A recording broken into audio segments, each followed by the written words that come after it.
What if you and I had a dream school? Ano kaya yun? Would it have dinosaurs like experiments? Little things that become big. What if we could suddenly see invisible things? Would it have a giant heart or a big, big brain? Or fly us into outer space? May sagot sa ating mga tanong, pero tuturuan din tayo magtanong. Okay lang din magkamali, so that we learn so much more. Sa dream school natin, learning is never boring. So it's an adventure. How do we do that? What do we do? With the power of science, art and imagination, all the wonders you will find in the mind is school. Tara na! Join us as we explore Mind School, the coolest space for science and art ideas. Step into amazing portals with us, where extraordinary, weird, and mind-blowing connections Come to life!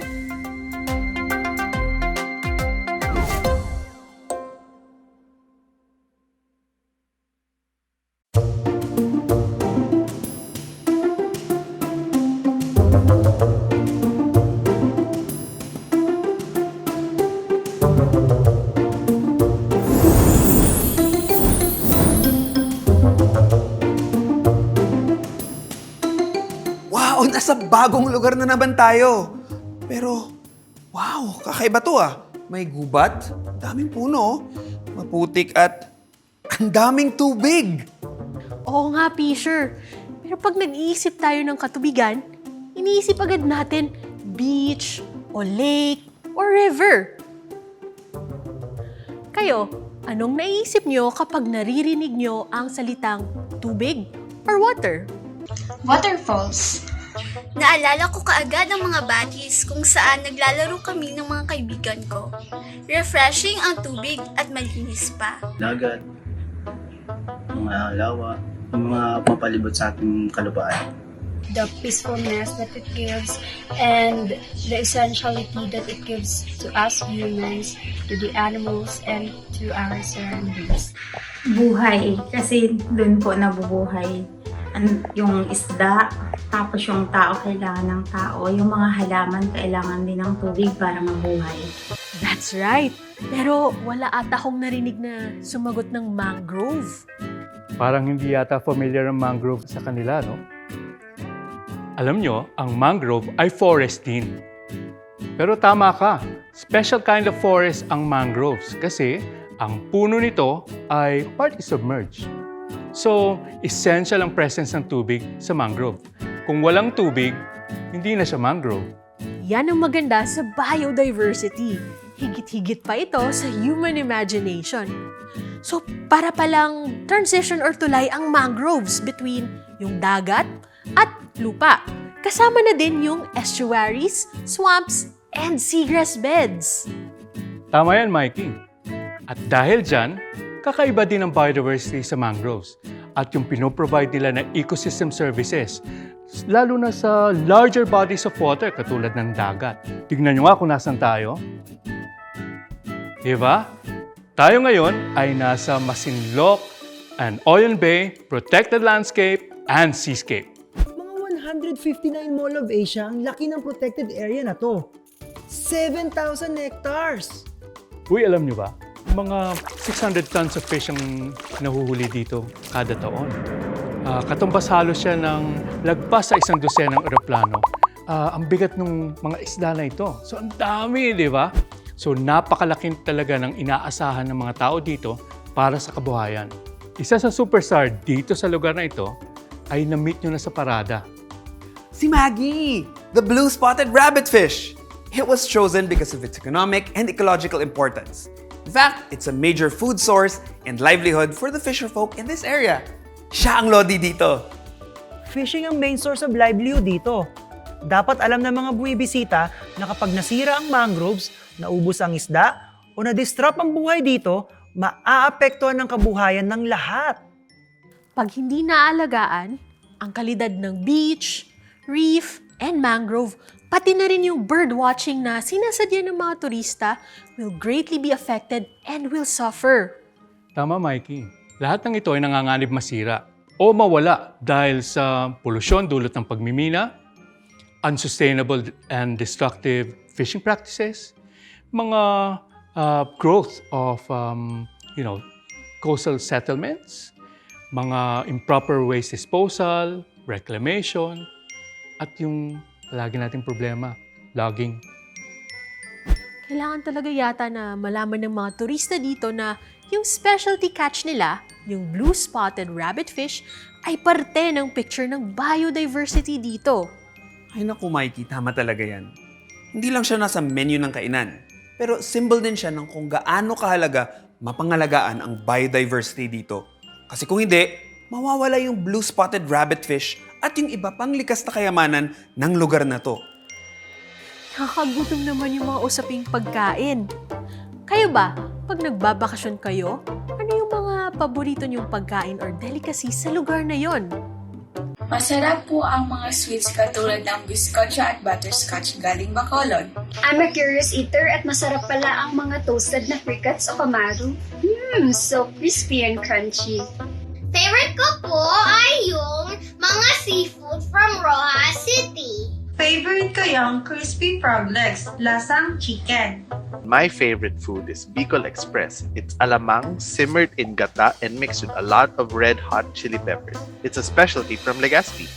Uy, ang sarap naman ng mga pagkain na yon. Pero sa lahat ng mga yon, sana pag nagbakasyon tayo, naisip din natin na sa kalikasan ng gagaling ang lahat ng mga pagkain na yan. Alamin natin para mas buo ang ating pag-intindi at mag-guide ang actions natin.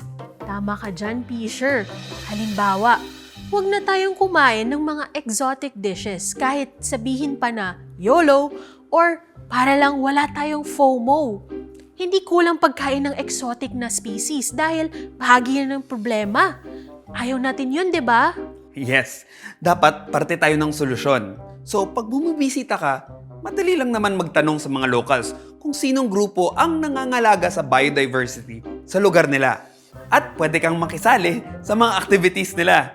Sumali ka for example sa mga nature-positive activities kagaya ng coastal cleanup, mangrove rehab, o pwede ka ring mag-ambag sa pondo para sa environmental protection and restoration activities. Oo nga, Fisher. Kaya pag nag-participate tayo sa mga activities na yan at iba pang mga nature-positive na experiences, let's share these sa mga family and friends natin and even online para maging viral ang tabi-tabi po mindset na bakasyon sa ating mga Pilipino. That way, kakaiba talaga ang bakasyon mo at masasabi mong naiba mo ang direksyon ng lugar na yon na maging positive. Loading-lodi kayo ah! Ang bilis niyong matuto! Napakaganda at practical na mga advice yung dalawa. Punta naman tayo sa isa pang special destination ng Tabi-Tabi Po Travel Group. All together now! What's the password? Dahil sa intense pressure ng mga tao sa biodiversity ng isla, naapektuhan ang habitats for key species. Lumiliit sila.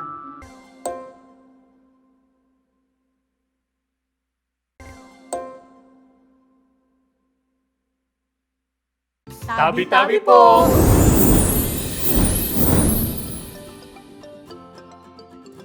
Wow! Nasa bagong lugar na naman tayo. Saan kaya tayo? Merong enchanting lagoons? Dozens of islets? Coral reefs? Unusual rock formations? Exotic wildlife? Endless rice fields? Waterfalls? Large mangrove forests? White sands? Incredible surfs! Nasa Siargao tayo! Wow! Such a feast for the senses. Pero hindi lang yan. Meron ding closed and open forest, limestone forest, beach forest, caves, streams and rivers, marshes and swamps, agriculture areas, shrublands, and grasslands. Wow! Ang dami niyong alam. Nakaka-proud naman. Natuto na kayong mag-identify ng iba't ibang ecosystems na connected sa isa't isa. Meron lang isa pang special feature dito. Nasa Siargao Island Protected Landscape and Seascape tayo. Bukod sa nabanggit niyong long list of ecosystems, may special forest dito. Yung forest na ito ay nasa ultramafic soil. Ito yung klase ng forest na ang lupa ay napakataas ng concentration ng metals.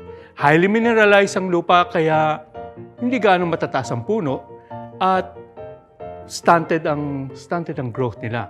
Parang mga bonsai. Kaya dahil dyan, ibang set ang biodiversity ang makikita natin dito sa Siargao.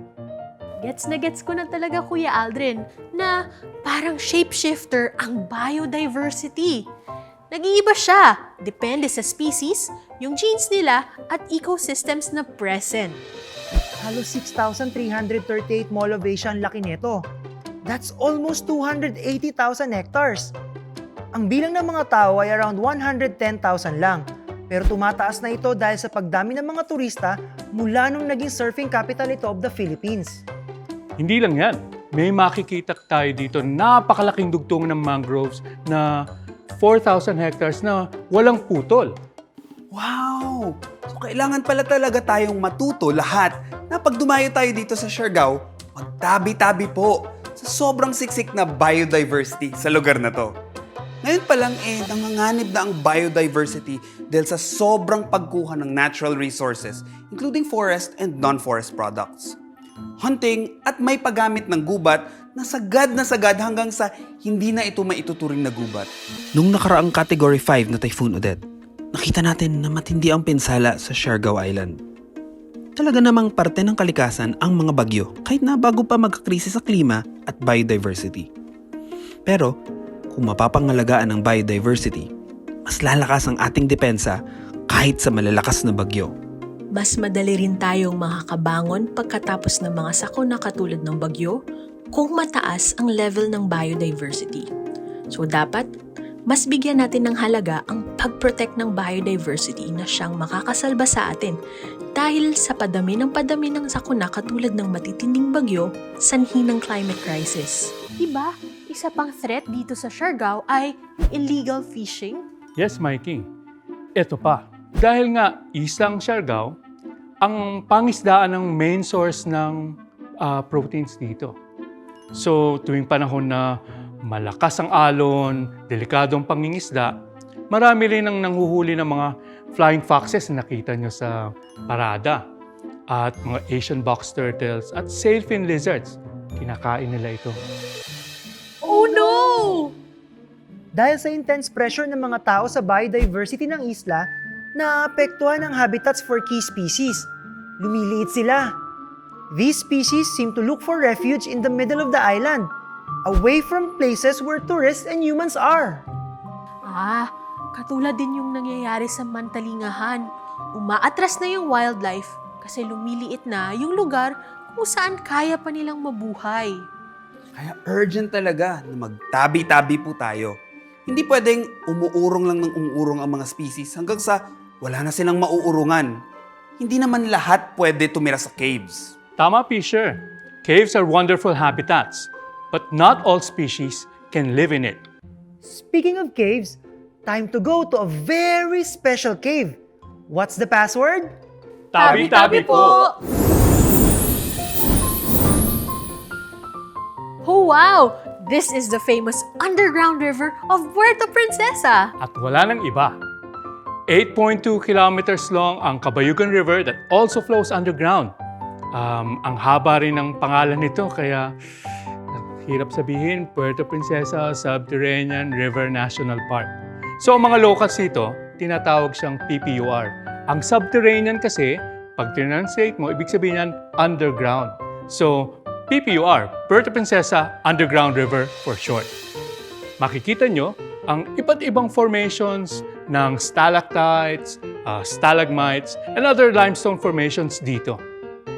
Ay, nakapunta na ako dito dati. At meron ding large underground chambers and tunnels of about 120 meters wide and 60 meters high. Nasabi din sa amin dati nung pumunta kami dito that the water flowing from the Kabayugan River is from the slopes of Mount Bloomfield and provides water to local communities for domestic and agricultural uses. before flowing towards the underground river. Minsan nga, nagiging malabo daw ang tubig ng Kabayugan River dahil sa erosion. Dapat malaman ng mga pupunta dito na ang lugar na ito ay napakahalaga hindi lamang dahil sa underground river. Yung pinakamahabang river sa Palawan, naandito rin. Yan yung Babuyan River. Yan yung may crystal blue water stretching along the eastern side of the park to the western side of the park. It covers about 54 kilometers. Ang haba nun, di ba? Ang katumbas niyan ay maybe about 27 San Juanico bridges. Sobrang haba. Ang buong Puerto Princesa or Puerto Princesa City ay umaasa sa biyayang tubig na bigay ng PPUR. Kaya pag nasira yung PPUR, paano na ang tubig ng buong Puerto Princesa? Kaya dapat magtabi-tabi po tayo pag pupunta rito dahil ninunong lupa ito or ancestral domain ng mga katutubong Batak at Tagbanwa ng Kabayugan, Marufinas at Kayasan. Mabuti na sabi mo yan, Manong G. Naninirahan ang mga kapatid nating mga katutubong Tagbanwa at Batak dito sa area na siksik sa biodiversity. Patuloy nilang pinapangalagaan ito dahil sa kanilang tradisyonal at sustainableng pamamaraan ng pamumuhay. Essentially, yan yung kumakatawan sa prinsipyo natin na tabi-tabi po. Kaya dapat, pag nagpupunta ang mga turista dito, may kaalaman din dapat na binabahagi tungkol sa mga katutubo dito at ang kanilang role sa pagprotekta ng PPUR. Medyo bagsak tayo sa biodiversity sa lugar na ito at lalong-lalo na elsewhere in the Philippines.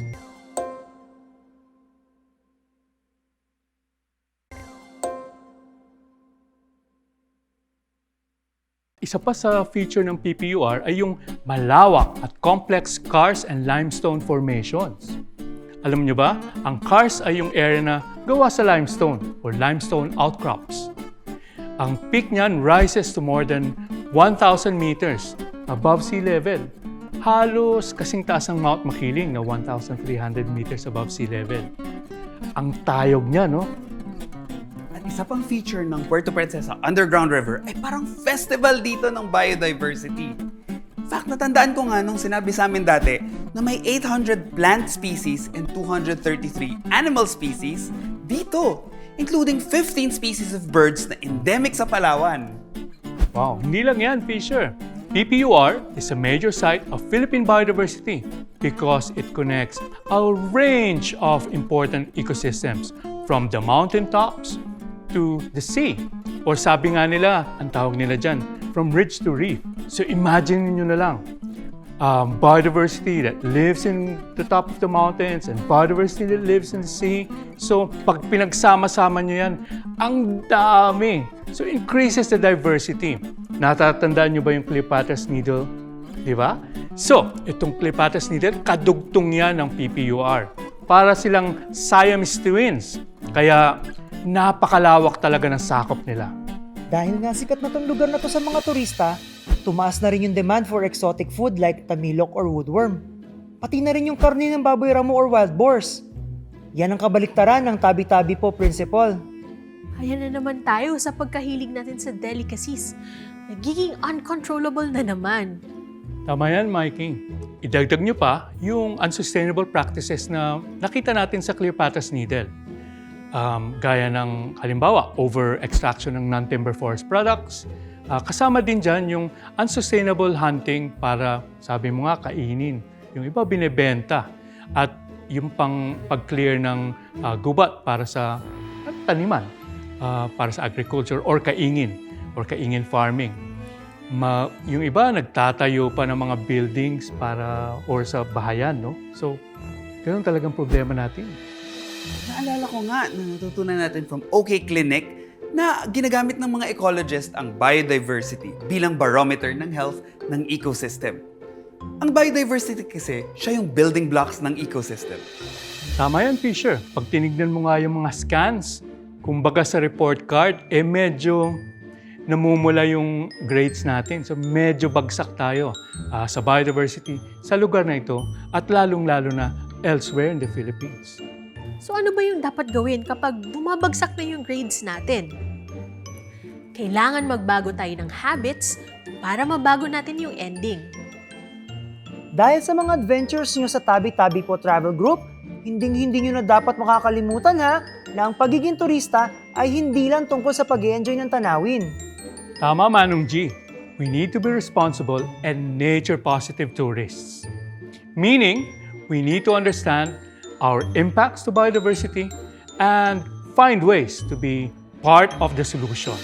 Ganda nga po ng philosophy ng Tabi-Tabi Po Travel Group kasi kasama ang curiosity at paggalang natin sa kalikasan at sa samut-saring buhay or biodiversity. Sana kayo din. Pag kayo ay pumupunta sa iba't ibang lugar, magtabi-tabi po kayo. Kasi kahit sandali lang tayo sa isang lugar, permanente ang impact natin. Oo nga, tandaan natin na kung hindi okay ang nature, hindi rin tayo okay. Ano nga ulit yung password? Tabi-Tabi po! Yan ang traveling for a better normal!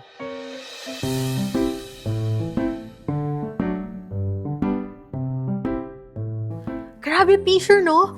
Hindi ko talaga makakalimutan ang Tabi-Tabi Po adventures natin. First time kong nag-travel na talagang nakilala ko yung lugar. Hindi lang yung pagkain o yung mga obvious na tanawin. Ako din, Mikey, napakadami kong natutunan tungkol sa koneksyon ng buhay natin at sa koneksyon ng iba't ibang ecosystems. Hindi ko na ngayon tuloy may isip na hiwalay ako kahit na malayo akong tirahan ko sa mga lugar na to. Wow! Nakaka-proud naman kayong dalawa! You guys are open-minded enough to change mindsets on common traveling perspectives. For sure, magugustuhan niyo yung surprise souvenir ng Tabi-Tabi Po Travel Group. Wow! Umiba na yung photos ko sa phone! Ito ba yung souvenir, Manong G? Oo nga, ang galing! Ngayon, pinapakita na ang koneksyon natin sa samot-saring buhay, sa biodiversity. Grabe, Fisher, ang gaganda ng photos. Ganyan na actually, ang tingin ko sa sarili ko. Kasi alam ko na ngayon na buhay ako dahil buhay din iba pang elemento sa biodiversity. So utang ko sa kanila na ako si Mikey. Thank you so much, Manong Gia, for being the best guide in this adventure. Thank you din po, Manong G. Ngayon, pag tumitingin ako sa travel photos ko, hindi lang yung mga ginawa ko yung maaalala ko. Ngayon, dahil sa adventure na to at sa souvenir na binigay niyo po, may isip ko na konektado ako sa mga lugar na to at sa samut-saring buhay kahit saan man ako naroroon. Sana kayo din. We hope that you enjoyed and learned a lot from our adventure where we proved to you na walang kaduda-duda na tayong mga tao ay parte ng ecosystem, ng biodiversity. Hindi tayo hiwalay. Say it with me. Let's do this, Fisher. I am biodiversity and biodiversity is me. In our next adventure, we will discover what's really happening to Philippine biodiversity. To us. Kamusta na ba tayo? Okay lang ba tayo? May sakit ba tayo? Malala na ba o may lunas pa? See you next time dito sa Mind is Cool, where learning leads to a better normal.